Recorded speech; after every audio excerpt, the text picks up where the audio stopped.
Hello friends, आप सबका स्वागत है मेरी इस नए वीडियो में जहाँ पर हम बात करने वाले हैं हमारे नए टॉपिक की, जिसका नाम है क्रॉस सेक्शन ऑफ लीफ। तो आज की वीडियो में हम क्रॉस सेक्शन ऑफ लीफ के बारे में देखने वाले हैं कि क्रॉस सेक्शन ऑफ लीफ है क्या, डायग्राम के थ्रू देखेंगे, फिर राइट अप के थ्रू देखेंगे। तो आज की वीडियो में हम क्रॉस सेक्शन ऑफ लीफ के बारे में देखने वाले हैं, तो शुरू करते हैं। तो देखिए, क्रॉस सेक्शन ऑफ लीफ के बारे में हम सबसे पहले डायग्राम के थ्रू देखते हैं, डायग्राम को स्टडी करेंगे ब्रीफली, और उसके बाद हम डिटेल में देखेंगे डायग्राम को रिलेट करते हुए थ्रू दी राइट अप कि ये क्या है, क्रॉस सेक्शन ऑफ लीफ में क्या होता है, कैसे होता है, ये सारी चीजें। तो पहले डायग्राम देखते हैं। तो अगर आप लीफ को जूम आउट करके देखें, ओके, मतलब जूम इन करके देखें, मतलब जो लीफ रहता है उसको जूम इन करके देखें, तो उसके अंदर आपको एक ऐसा स्ट्रक्चर दिखेगा, राइट। जैसे कि आपकी बुक में भी दिया हो गया, जनरली आप देखें तो ऐसा जूम इन करके एक पिक्चर होता है जिसमें आपको ऐसे जूम इन करके दिखाया गया है। उसमें क्या है, उसमें आपको ऐसा स्ट्रक्चर दिखेगा, इसे बोलते हैं cross section of leaf. Okay, this is the cross section of leaf, और इसी के बारे में आज स्टडी करने वाले। तो पहले डायग्राम देख लेते हैं, ऊपर से स्टार्ट करते हैं। सबसे ऊपर आपको क्या दिखेगा, ये जो दिख रहा है ना, ये वैक्सी प्रोटेक्टिव लेयर है, इसको क्यूटिकल बोलते हैं, राइट। इसको क्या बोलते हैं, क्यूटिकल। सो इसको हम एक तरीके से ऐसे भी बोल सकते हैं, waxy cuticle. Okay, so this is waxy protective layer which is called cuticle. और ये क्या करता है मैं बताने वाला हूं, को देखेंगे हम आगे, देखेंगे कि क्या करता है ये। उसके नीचे आता है एक अपर एपिडर्मिस, मतलब एपिडर्मिस दो है, एक upper epidermis and lower epidermis. Okay, so अब अपर एपिडर्मिस आता है, ये क्या करता है, अपर एपिडर्मिस का क्या काम है, it prevents the water loss. Okay, it prevents the water loss. So एक तरीके से देखा जाए, अगर मैं ब्रीफली इंट्रोड्यूस कर रहा हूं, जो क्यूटिकल है वो क्या करता है, it helps to reduce the water loss या loss of water from the leaf. Okay, so it prevents the water loss, waxy cuticle, waxy protective layer which is called cuticle, it also prevents water loss, and जो upper epidermis है वो भी prevent कर रहा है water loss. तो हम बोल सकते हैं कि वैक्सी क्यूटिकल को इंक्लूड करते हुए एंड अपर एपिडर्मिस को इंक्लूड करते हुए ये क्या कर रहा है, प्रिवेंट कर रहा है किस चीज को, वाटर लॉस को। It prevents the loss of water. Okay, so इस तरह से इनका काम है, ये इनका वर्क है, जो अभी आगे हम डिटेल में देखेंगे। अब इसके बाद आपको एक बड़ा से थोड़ा सा बड़ा लेयर दिखेगा, इसको पैलिसेड लेयर बोलते हैं, पैलिसेड लेयर बोलते हैं इसको, राइट। अब एक कॉलम पकड़ लेते हैं इसका, ये 5 कॉलम है इस लेयर के अंदर, सो एक कॉलम पकड़ लेते हैं। अब इसके अंदर आपको क्या दिखेगा, वैक्यूल दिखेगा, सबसे पहली बड़ी चीज दिखेगी आपको इसके अंदर, दैट इज वैक्यूल। ये वाटर स्टोरेज के लिए हम बेसिकली ऐसे बोले तो ऐसा कहा जा सकता है कि वाटर स्टोरेज के लिए काम करता है, स्टोर्स द वाटर, राइट। अब इसके सराउंडिंग में आपको डॉट्स दिखेंगे। अब यहाँ पर 2 कलर के dots, that is blue colour dot and green colour dot, right. अब देखिए, जो ब्लू कलर डॉट है वो न्यूक्लियस है, राइट, वो न्यूक्लियस है, ये बात समझ में आ गया। उसके बाद देखिए, ये जो ग्रीन डॉट्स है यहाँ पर क्लोरोप्लास्ट है। ओके, ये क्या है, क्लोरोप्लास्ट है। ओके, सो ये होल लेयर, अभी ये आगे भी जाएगा ऐसे, तो इसमें क्लोरोप्लास्ट ही क्लोरोप्लास्ट है, बहुत क्लोरोप्लास्ट होते हैं इसमें, more number of chloroplast are there in palisade layer. Okay, अब उसके नीचे वाइड लेयर दिखेगा आपको, इसको बोलते हैं स्पॉन्जी लेयर। ओके, इसको क्या बोलते हैं, स्पॉन्जी लेयर बोलते हैं।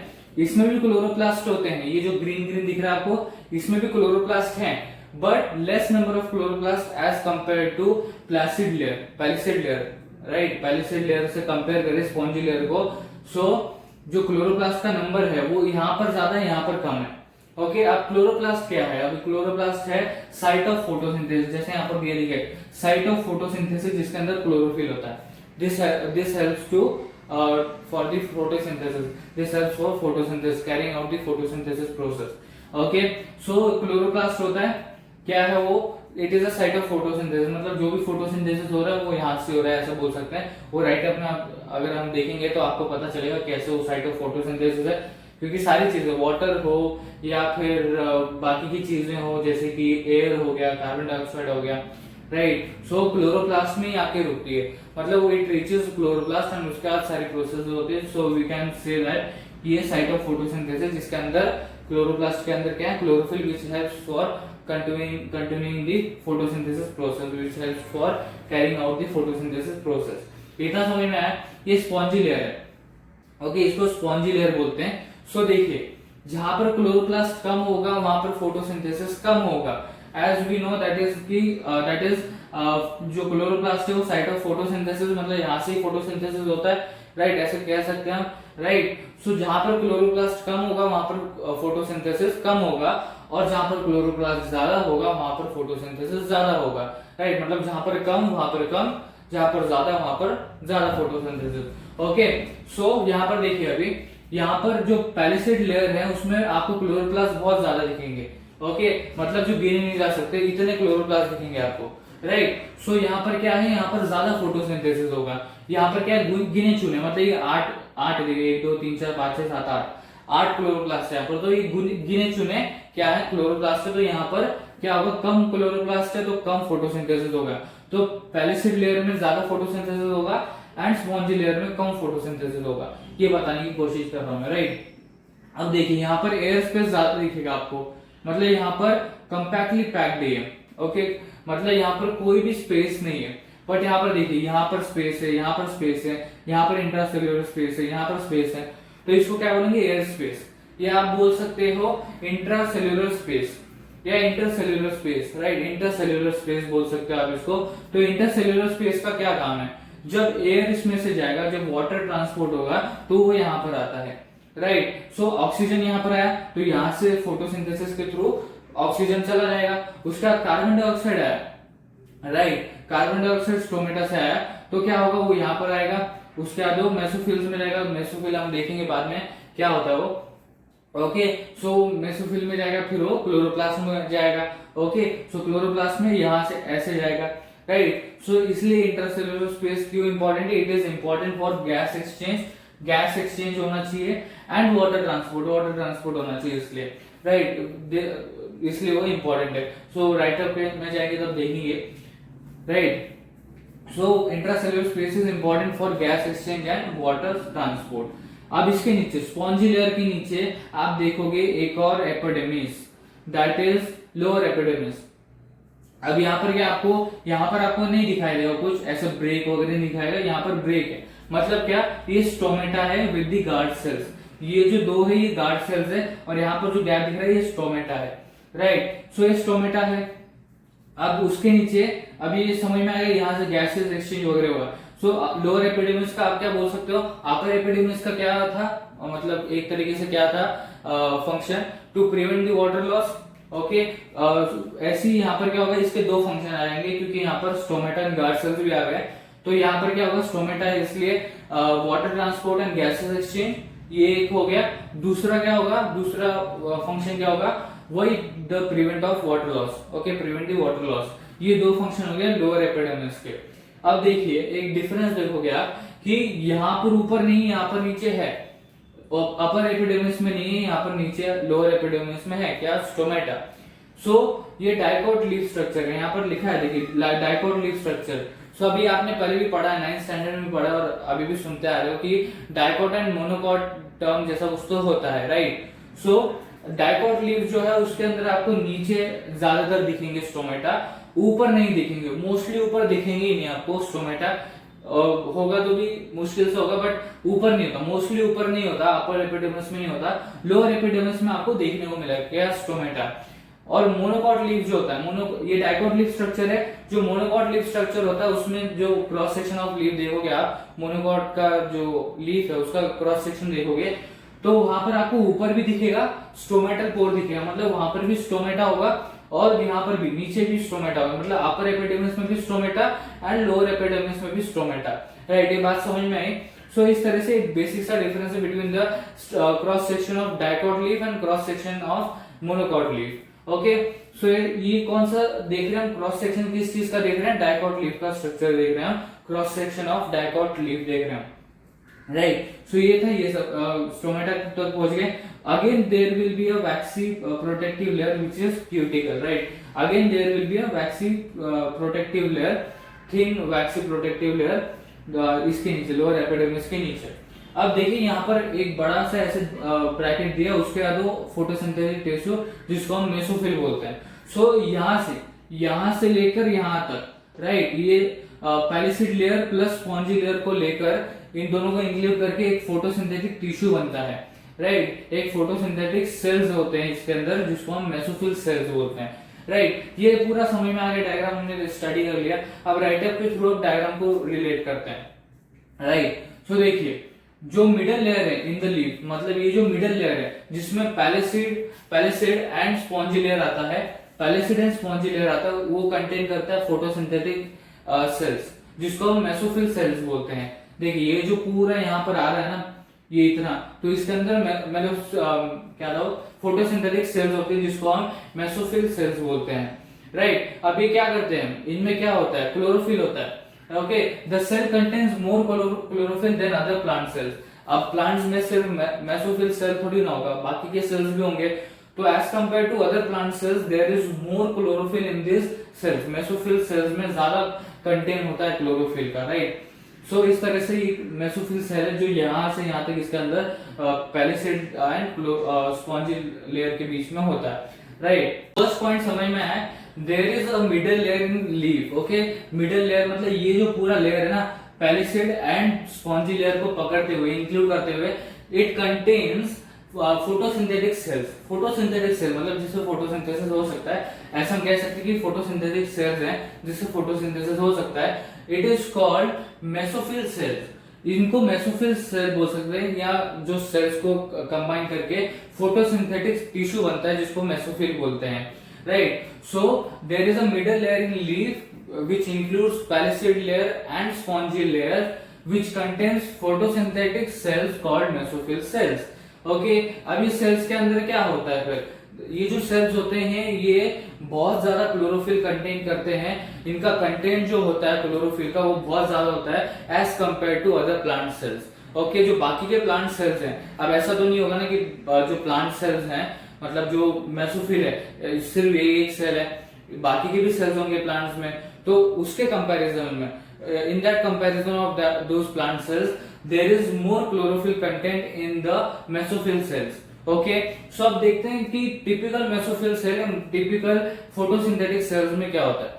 जो मेसोफिल सेल, एक मेसोफिल सेल में क्या होता है, there is a content of 100 और more tiny chloroplast. Okay, so इनके बीच में यहाँ पर देखिए, यहाँ पर कई क्लोरोप्लास्ट देखने को मिलेंगे, यहाँ पर भी क्लोरोप्लास्ट देखने को मिलेंगे। सो जो टिपिकल मेसोफिल होता है, टिपिकल फोटोसिंथेटिक सेल होता है, उसके अंदर 100 से ज्यादा या 100 क्लोरोप्लास्ट होते हैं, टाइनी क्लोरोप्लास्ट होते हैं उसके अंदर, राइट। सो इस तरह से क्या हो रहा है, फोटोसिंथेसिस को ज्यादा क्लोरोप्लास्ट मिलेंगे। सो साइट ऑफ फोटोसिंथेसिस हो, जैसे कि मैंने बताया आपको क्लोरोप्लास्ट जैसा साइट ऑफ फोटोसिंथेसिस, तो मेसोफिल या फोटोसिंथेटिक टिश्यू में बहुत ज्यादा क्या होते हैं, क्लोरोफिल होते हैं। अब क्लोरोफिल किसके अंदर होता है, क्लोरोप्लास्ट के अंदर होता है। तो एक टिपिकल सेल में समझ लो कि 100 से ज्यादा क्या होते हैं, क्लोरोप्लास्ट होते हैं। तो अब इनमें ये जो पूरा इतना है इसके अंदर मेसोफिल सेल्स भरे होते हैं। सो एक मेसोफिल सेल के अंदर 100 से ज्यादा क्लोरोप्लास्ट है, तो इनमें कितने क्लोरोप्लास्ट होंगे, बहुत सारे क्लोरोप्लास्ट होंगे, तो ज्यादा फोटोसिंथेसिस होगा, राइट। बात समझ में आ रही है, बताने की कोशिश क्या कर रहा हूं, ज्यादा फोटोसिंथेसिस होगा। सो फोटोसिंथेटिक सेल जितने होंगे उतना ज्यादा फोटोसिंथेसिस होगा। तो यहाँ पर बताया जा रहा है कि जो टिपिकल फोटोसिंथेटिक सेल है उसके अंदर 100 से ज्यादा क्लोरोप्लास्ट होते हैं। तो इतने सारे में कितने मेसोफिल सेल्स होंगे, फोटोसिंथेटिक सेल्स होंगे, उसके अंदर कितने सारे क्लोरोप्लास्ट होंगे। तो इस तरह से हम बोल सकते हैं कि ज्यादा फोटोसिंथेसिस होगा, राइट। अब देखते हैं कि ट्रांसपोर्ट कैसे होता है, ट्रांसपोर्ट या जो फोटोसिंथेसिस प्रोसेस होता है वो कैसे होता है। अब देखिए तीसरे और चौथे पॉइंट से हमको पता चलेगा कि जो क्लोरोप्लास्ट है वो इंपॉर्टेंट कैसे है एक तरीके से, राइट। मतलब यहाँ पर बोला गया साइट ऑफ फोटोसिंथेसिस, तो क्लोरोप्लास्ट साइट ऑफ फोटोसिंथेसिस कैसे हुआ भी पता चलेगा, और ये भी पता चलेगा कि जो कार्बन डाइऑक्साइड एंड वाटर है वो कैसे क्लोरोप्लास्ट तक पहुंचता है। तो सबसे पहले तीसरे पॉइंट पे आते हैं हम, दैट इज जो कार्बन डाइऑक्साइड है, CO2 है, जो फोटोसिंथेसिस के लिए यूज किया जाता है, जो फोटोसिंथेसिस के लिए यूज होता है, वो एंटर करता है एयर से लीफ के अंदर थ्रू स्टोमेटा, जो सरफेस पे होता है उसके, राइट। पहले स्टेटमेंट पढ़ लेते हैं, उसके बाद पूरा एक्सप्लेन करने की कोशिश करता हूं मैं। That is CO2 for photosynthesis enters from air into the leaf. Okay, so जो CO2 है वो फोटोसिंथेसिस के लिए जो यूज होता है वो लीफ के अंदर एंटर कर रहा है from the air through stomata on its surface and then diffuses in mesophyll cells. Okay, mesophyll cells के अंदर वो diffuse करेगा and then reaches the chloroplast. बात समझ में आया? That is, अब देखिए जो फोटोसिंथेसिस के लिए कार्बन डाइऑक्साइड यूज हो रहा है वो एयर से लीफ में एंटर करता है, किसके थ्रू, स्टोमेटा के थ्रू। अब स्टोमेटा सरफेस पे होते हैं, लीफ के सरफेस पे होते हैं, ओके, सो लीफ के सरफेस पे जो स्टोमेटा होते हैं उसके थ्रू जो कार्बन डाइऑक्साइड जो फोटोसिंथेसिस में यूज होने वाला है, वो स्टोमेटा जो सरफेस पे होता है उसके थ्रू एयर से लीफ में आता है। ओके, एयर से लीफ में तो आ गया अभी, अब वो डिफ्यूज करता है मेसोफिल सेल्स में। ओके, मेसोफिल सेल्स जो होते हैं उसके अंदर डिफ्यूज करता है। For example this is mesophyll cell. अब जो कार्बन डाइऑक्साइड है वो यहां से आ गया, ओके, स्टोमेटा से भी अंदर आ गया, तो मेसोफिल सेल के अंदर डिफ्यूज हो जाएगा। अब मेसोफिल सेल के अंदर डिफ्यूज हो गया, उसके बाद क्या होगा, it will reach the chloroplast. Okay, मतलब क्या हो रहा है, वो क्लोरोप्लास्ट तक पहुंच रहा है। मेसोफिल सेल के अंदर क्लोरोप्लास्ट होगा, क्लोरोप्लास्ट के अंदर वो पहुंच जाएगा, राइट। सो क्या पहुंच रहा है, कार्बन डाइऑक्साइड पहुंच रहा है। सो सबसे पहले वो एयर से लीफ में आता है थ्रू स्टोमेटा, देन उसके बाद वो मेसोफिल सेल में डिफ्यूज होता है, देन वो रीच करता है क्लोरोप्लास्ट, मतलब क्लोरोप्लास्ट तक पहुंच गया। अब जो वाटर है वो भी क्लोरोप्लास्ट तक ही पहुंचता है, राइट। अब मैं बताता हूं कैसे। Water carried to the leaf by xylem vessels. Xylem vessels होते हैं, उसके थ्रू क्या होगा, लीफ के अंदर वाटर कैरी आउट होगा, मतलब लीफ के अंदर जाइलम वेसल्स के थ्रू क्या होगा, वाटर जाएगा, कैरी आउट होगा, और फिर वो पास होगा मेसोफिल सेल्स के थ्रू बाय डिफ्यूजन। यहाँ पर भी देखिए डिफ्यूज हो रहा था मेसोफिल सेल में, यहाँ पर भी मेसोफिल सेल में डिफ्यूज हो रहा है क्या, water, and then it reaches chloroplast. Simple सी चीज है, यहाँ पर भी सेम प्रोसेस हो रहा है। यहाँ पर सिर्फ कार्बन डाइऑक्साइड था, यहाँ पर वाटर है, राइट। सो जो वाटर है वो कैरी आउट हो रहा है लीफ के अंदर, मतलब कैरी किया जा रहा है लीफ के अंदर bye the xylem vessels. Okay, xylem vessels के थ्रू। अब जाइलम एंड फ्लोएम होता है, ओके, उसमें से जो जाइलम वेसल्स है वो वाटर को कैरी आउट कर रहा है, जैसे उसका बेसिक सा फंक्शन है वो। सो जाइलम वेसल्स के थ्रू वो क्या करेगा, वाटर को कैरी आउट करेगा इन द लीव्स, उसके अंदर लाएगा वाटर को लीफ के अंदर। उसके बाद मेसोफिल के अंदर डिफ्यूजन होगा, किस चीज का, वाटर का। वो कैसे पास करेगा, मेसोफिल सेल है उसको कैसे पास करेगा, डिफ्यूजन के थ्रू पास करेगा, मतलब उसके अंदर कैसे जाएगा, डिफ्यूजन के थ्रू जाएगा, एंड देन वो क्लोरोप्लास्ट के पास वापस पहुंच जाएगा। ओके, तो यहाँ पर भी क्लोरोप्लास्ट के पास पहुंच रहा है, यहाँ पर भी क्लोरोप्लास्ट के पास पहुंच रहा है, उसी के बाद फोटोसिंथेसिस हो रहा है। समझ में आई बात, इसलिए इसको साइट ऑफ फोटोसिंथेसिस कहा गया है। समझ में आई बात। देखिए, कार्बन डाइऑक्साइड डायरेक्टली और इनडायरेक्टली क्लोरोप्लास्ट पे पहुंच रहा है, एंड वाटर भी क्लोरोप्लास्ट के पास पहुंच रहा है मेसोफिल सेल के थ्रू डिफ्यूज करके। ओके, सो इस तरह से क्या हो रहा है, वो क्लोरोप्लास्ट पे ही पहुंच रहा है, उसके बाद ही फोटोसिंथेसिस हो रहा है, राइट। सो इस तरह से हम बोल सकते हैं जो क्लोरोप्लास्ट है वो साइट ऑफ फोटोसिंथेसिस है, राइट। सो अब देखिए, ये 2 पॉइंट समझ में आए, फर्स्ट 2 पॉइंट्स हमने क्लियर किए, उसके बाद ये 2 पॉइंट क्लियर करते हैं। जो कार्बन डाइऑक्साइड का वो फोटोसिंथेसिस, जो फोटोसिंथेसिस के लिए यूज होता है, वो कार्बन डाइऑक्साइड एयर से लीफ के अंदर आया through the stomata which is present on its surface. उसके बाद वो डिफ्यूज होता है मेसोफिल सेल्स में। अब मेसोफिल सेल्स मैंने बताया, मेसोफिल सेल्स क्या होते हैं, they are the photosynthetic cells which are present in pellucid and spongy layers. Okay, so the pellucid and spongy layer contains photosynthetic cells which are called mesophyll cells. तो mesophyll cells के अंदर ये diffuse हो रहा है, right, diffuse हो गया।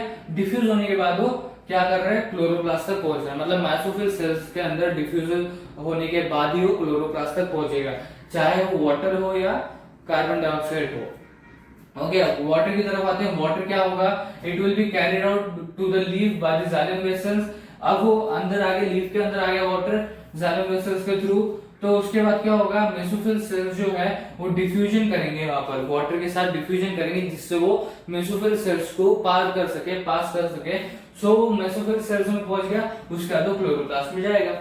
Okay, simple सी चीज है, मेसोफिल सेल है उसके अंदर क्लोरोप्लास्ट होगा, तो कार्बन डाइऑक्साइड भी क्या हो रहा है, ऐसे डिफ्यूजन के थ्रू मेसोफिल सेल के अंदर आ रहा है, फिर वो क्लोरोप्लास्ट के पास पहुंच रहा है, एंड उसके बाद यहाँ पर भी वाटर भी उसी तरह से सेम प्रोसेस के थ्रू, सिर्फ यहाँ पर स्टोमेटा है, यहाँ पर जाइलम वेसल्स हैं। ओके, सो क्लोरोप्लास्ट के पास ही एक तरीके से पहुंच रहे हो, सो इसलिए इसको साइट ऑफ फोटोसिंथेसिस बोल रहे हैं। तो हमको 2 चीजें पता चली कि जो क्लोरोप्लास्ट है साइट ऑफ फोटोसिंथेसिस क्यों है, और जो कार्बन डाइऑक्साइड है वो कैसे क्लोरोप्लास्ट पे पहुंचता है, और जो वाटर है वो कैसे क्लोरोप्लास्ट पे पहुंचता है। तो ये 2-3 चीजें पता चली हमको, ये 2 पॉइंट से।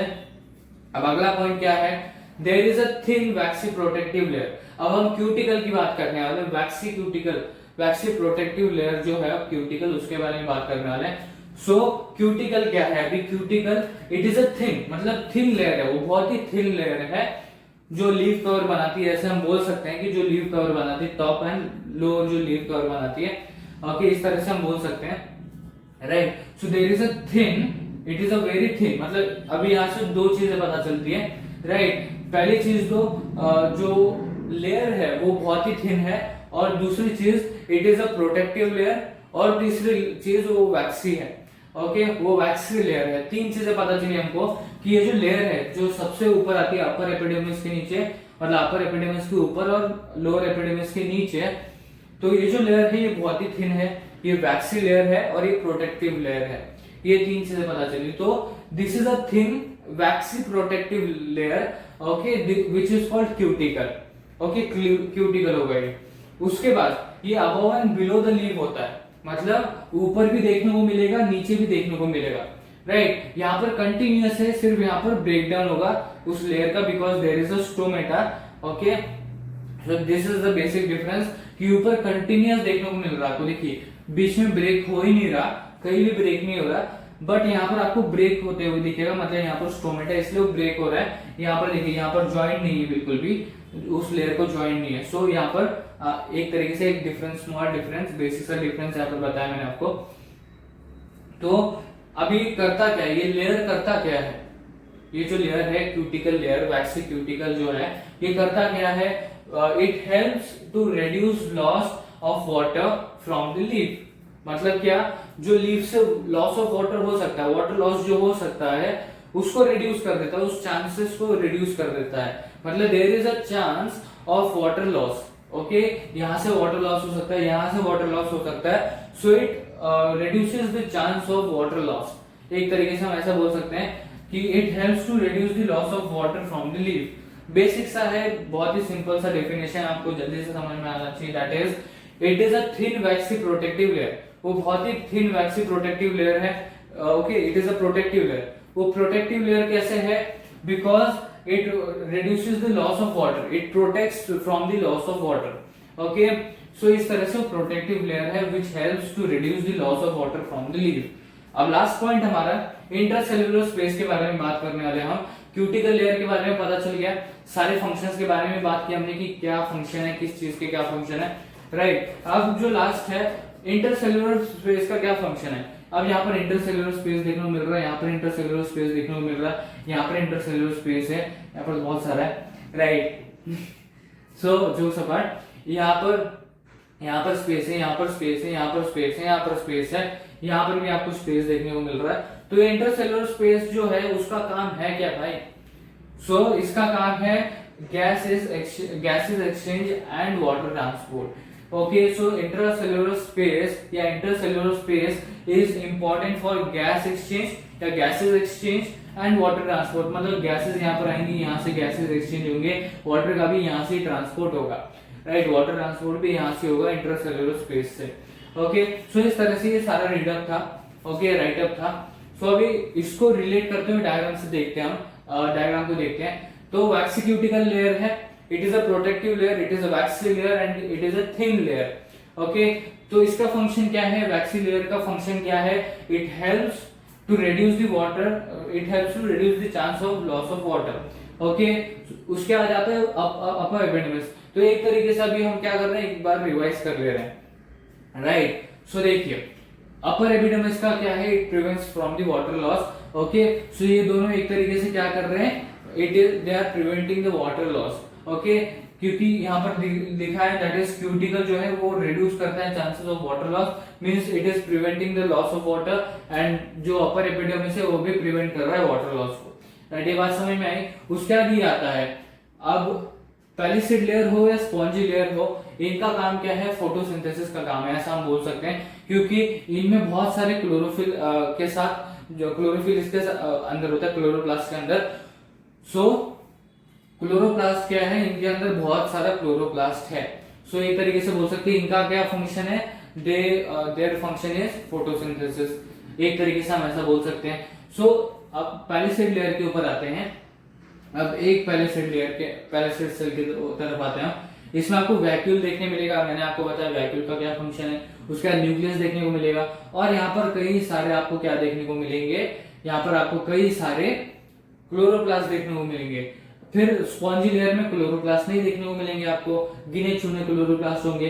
सो जहां पर क्लोरोप्लास्ट ज्यादा उधर फोटोसिंथेसिस ज्यादा, जहां पर क्लोरोप्लास्ट कम वहां पर photosynthesis come.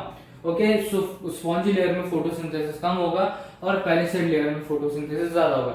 You know the reason. Okay, उसका लोअर एपिडर्मिस। अब लोअर एपिडर्मिस को दो काम आ जाते हैं क्योंकि इसमें स्टोमेटा भी इंक्लूडेड है। एक तो exchange of gases, okay, exchange of gases, and second prevention from water loss, मतलब it prevents the water loss, and second exchange of gases. ये दो चीजें होती है लोअर एपिडर्मिस की। ओके, उसके नीचे वापस थिन वैक्सी प्रोटेक्टिव लेयर आ जाता है, दैट इज क्यूटिकल आ जाता है। But there is a difference between upper cuticle and lower cuticle. Basic सा डिफरेंस है, सिंपल सा डिफरेंस है, दैट इज यहाँ पर आपको लगातार देखने को मिलेगा there is a continuous waxy cuticle thin layer, cuticle है, कंटिन्यूअस क्यूटिकल है, और यहाँ पर ब्रेक डाउन देखने को मिल रहा है क्यूटिकल में, राइट, यहाँ पर ब्रेक डाउन देखने को मिल रहा है। So this is the basic difference.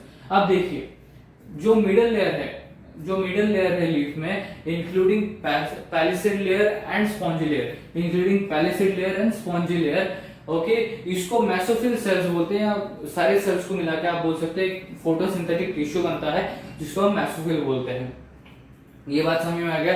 अब इन सेल्स के अंदर क्या होता है, जो क्लोरोफिल की मात्रा है वो बाकी सेल्स से ज्यादा होती है कंपैरेटिवली। अगर देखा जाए तो मेसोफिल सेल्स में ये जो क्लोरोफिल की मात्रा होती है वो ज्यादा होती है।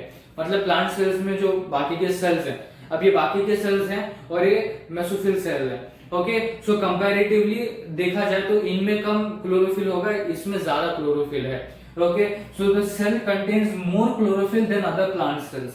Okay, so other plant cells, as compared to other plant cells, the chlorophyll is more in the mesophyll cell.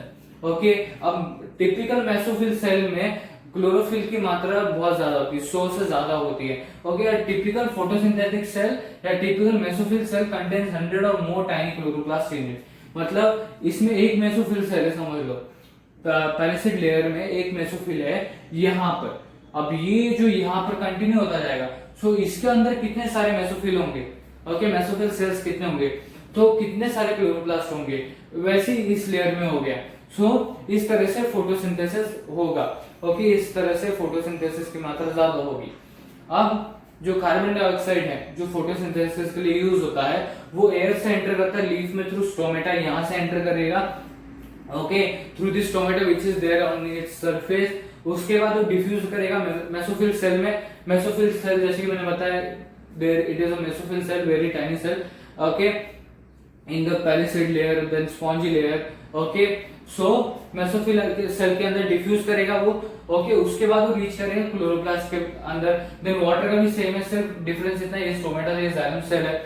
Okay, so xylem cell के द्वारा क्या होगा, जो वाटर है वो लीफ के अंदर आएगा, उसके बाद वो वापस डिफ्यूज करेगा मेसोफिल सेल के अंदर, फिर वो पास करेगा मेसोफिल सेल को, and then it will reach into the किसके अंदर, it will reach into the chloroplast. So that is why it is a site of photosynthesis. जो क्लोरोप्लास्ट है वो साइट ऑफ फोटोसिंथेसिस है। व्हाई? बिकॉज एक ही reason यहाँ पर दिख जाता है, दैट इज हर चीज एंड हो रही है क्लोरोप्लास्ट पे, या वो कार्बन डाइऑक्साइड हो या वाटर हो, वो क्लोरोप्लास्ट में ही खत्म हो रही है, मतलब क्लोरोप्लास्ट के पास ही आ रही है, उसके बाद फोटोसिंथेसिस कैरी आउट हो रहा है। So this is the site of photosynthesis. Okay, so हमने क्यूटिकल के बारे में बात कर ली थी। It is a thin waxy and protective layer, it is called cuticle. वो ऊपर भी होता है, नीचे भी होता है, अपर एपिडर्मिस के ऊपर भी दिखेगा एंड लोअर एपिडर्मिस के नीचे भी दिखेगा, बट द डिफरेंस आपको पता है क्या है, बोल चुका हूं मैं, राइट। सो अभी इसका काम क्या है, it helps to reduce the loss of water.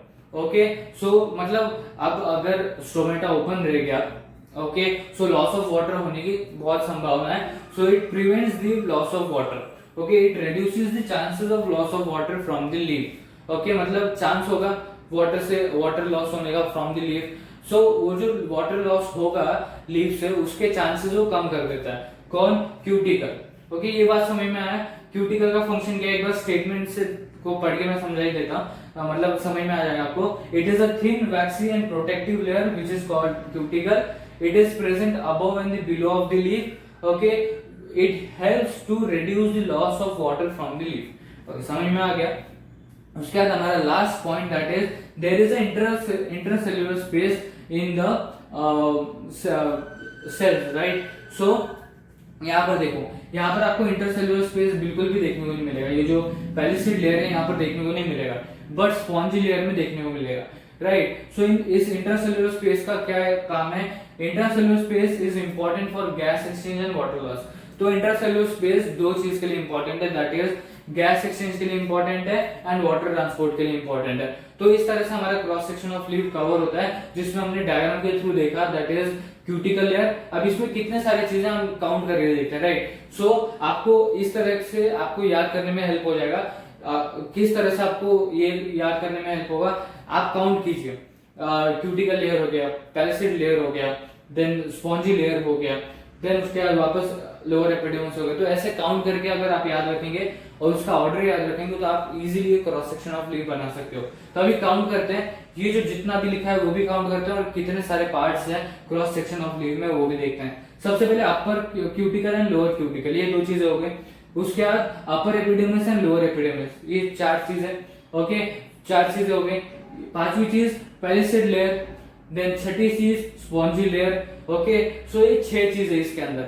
अब राइटअप कितना है इस डायग्राम में, राइटअप कितना है? सबसे पहले waxy cuticle 1 prevents water loss, what prevents water loss, upper epidermis, ये 3 चीजें हो गई। उसके बाद पैलिसेड लेयर, चौथा चीज स्पॉन्जी लेयर, पांचवी चीज। इन दोनों को मिला के फोटोसिंथेटिक टिश्यू बनता है जिसको मेसोफिल बोलते हैं, ये छठी चीज। उसके बाद एयर स्पेस लिखना है, क्योंकि यहाँ पर एयर स्पेस दिखा रहे हो आप, सो यहाँ पर एयर स्पेस लिखना है आपको, राइट। ये सातवीं चीज। उसके बाद लोअर एपिडर्मिस, ये आठवीं चीज। उसके बाद स्टोमेटा एंड गार्ड सेल, ये 10 चीजें हो गई। उसके बाद 11th चीज ये है, 11th थिंग ये है chloroplast which is a site of photosynthesis which contains chlorophyll, ये 13 चीजें हो गई, ओके। उसके बाद डाइकोट लीफ स्ट्रक्चर लिखना है आपको, ये 14 चीज। तो ओवरऑल अगर हम राउंड ऑफ पकड़े तो 15 things are there which you have to write in this. After drawing the diagram you have to write 15 things in this, जैसे क्लोरोप्लास्ट हो गया, site of photosynthesis, lower epidermis, spongy layer, palisade layer. इस तरह से आपको ये diagram बनाना है, इस तरीके से आप इजीली इसको याद कर सकते हो, राइट। सो इस तरीके से हमारा पूरा ये था, डिटेल में हमने देखा कि ये section of cross section of leaf क्या है। तो इस तरीके से ये पूरा क्रॉस सेक्शन ऑफ लीफ था, हमने डिस्कस किया डिटेल में। इस तरीके से हमारा टॉपिक कवर होता है क्रॉस सेक्शन ऑफ लीफ का।